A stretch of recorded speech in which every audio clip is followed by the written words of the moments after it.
You remember where you were on June 25th, 2009? The question flashed across my screen earlier this year, and I sat bolt upright. I knew exactly where I'd been. As a child, I was both obsessed with and terrified of Michael Jackson. At night, I feared that if I flushed the toilet, his face might emerge from the dark. So when he died, and the coverage was everywhere, I couldn't look away. The memorial at the Staples Center was a glittering spectacle. Siblings in sequined gloves, a gold casket, tributes from Smokey Robinson to Mariah Carey.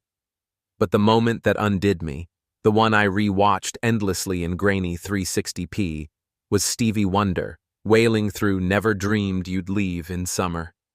"Michael!" he cried. "Why didn't you stay?" 16 years later, I wept again. Conrad Fisher is watching through his bedroom window as the love of his life and ex-girlfriend, Belly, dances outside with his brother, Jeremiah. Belly and Jeremiah are days away from their wedding, but the long-suffering Conrad has been in love with her for 4 years. He never said anything because he made a promise to his dying mother that he'd always look out for his younger brother. A promise he reflects on as he chokes on his own tears watching the betrothed fade up James Blake. But now I find my love has gone away. A man with a voice that makes you feel like you've been lying on the floor crying for a week and your heart is going to fall out of your mouth. Why didn't you stay? You may know what I'm talking about, or it may sound vaguely ridiculous, and actually the two aren't mutually exclusive. Based on the book series of the same name by Jenny Han, who also serves as the showrunner for the TV series, The Summer I Turned Pretty is a story of love and brothers. Two brothers in love with one girl who loves two brothers who don't love each other most of the time because of the aforementioned girl. For the past 3 months, this show has dominated the lives of young women and everyone in their orbit.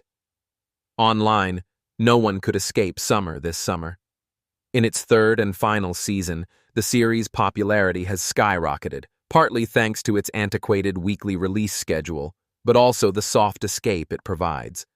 While the books were written in 2009, a formative year for culture, the series is set in a hazy present day, stripped of politics and division. Only the greatest hits of modern times made it. AirTags, Spatchcock TikTok, Timothée Chalamet.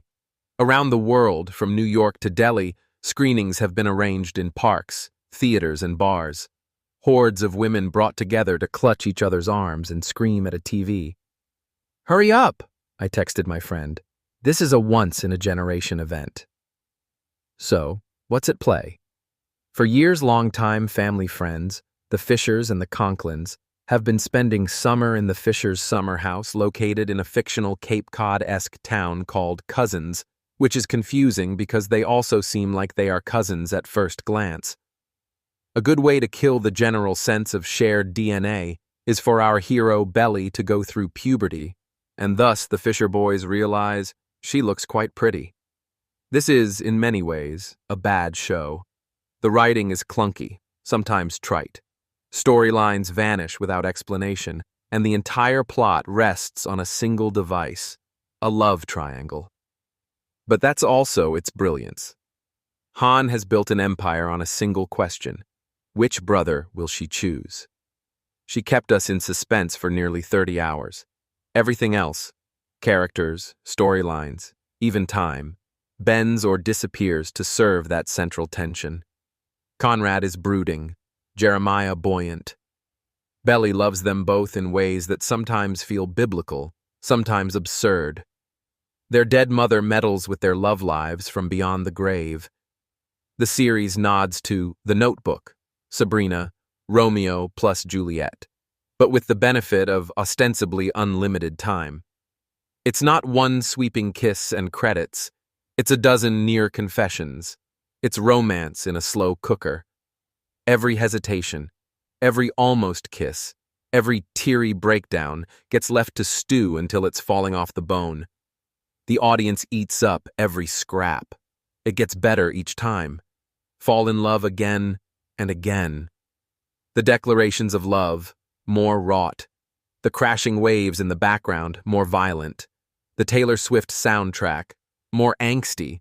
A cheat code programmed into the brains of Gen Z and millennial women everywhere, just in case it wasn't absolutely crystal clear how Han wanted you to feel.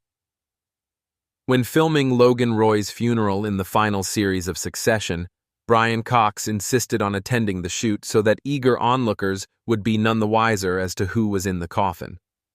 Filming in Paris for the finale, Gavin Casaleggio, Jeremiah, met a similar fate. A cunning decoy, Jeremiah was in essence also attending his own funeral. This was Conrad's moment to fly thousands of miles to declare his undying love for one final and successful time to their mutual ex-girlfriend.